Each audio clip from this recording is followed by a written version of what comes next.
Hi guys! Welcome to my mini vlog. Today's video for the planchang ating mag-curl. So time check muna tayo guys. It's 11:04 ng gabi. Yan yung aking ginagawa pag may pasok si kuya bago ako matulog. Nagpa-plancha muna ako ng kanyang uniform para sa umaga ay tuloy-tuloy na yung aking pag-aasikaso sa kanya. Ngayon nga ay mas napaaga yung paggising natin sa umaga dahil nga na-extend yung kanilang oras. Medyo napaaga sila ngayon kaysa nung dati. Ang pasok nila ngayon is 7 a.m. Kaya minsan 5:40 or 5:50 ng umaga gising na ako.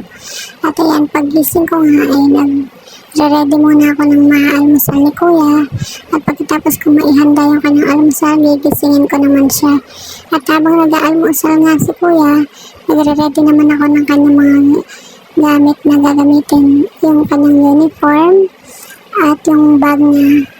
Sinecheck ko nga muna yung kanyang bag kung kompleto ba yung gamit niya para wala siyang makalimutan. At pagkatapos yung kanyang baon, inilalagay ko na din sa kanyang bag. Pagkatapos nga mag-almusal ni kuya, papaliguan ko naman siya at bibihisan. At pagkatapos nga niya magbihis, tamang antay lang kami at hinihintay namin ng kanyang kasabay. Ayun nga, isinasabay ko lang si kuya dun sa kanyang pinsan dahil nga hindi siya naihahatid ni Mr. Kasi nga yung oras ng pag-uwi ni Mr. galing trabaho, hindi siya makagising na maaga dahil nga wala pa siyang tulog. Kaya isinasabay ko na lang muna si kuya dun sa kanyang pinsan. At pagkatapos naman, paglabasan na ni kuya, susundin naman siya ni Mr. Ayun nga, pagkatapos nga mag-base ni kuya, ihahatid ko lang siya sa baba. At pagka nakaalis na nga sila papuntang school, at babalik na naman ako sa taas para magligpit naman ng aming mga pinagkalatan.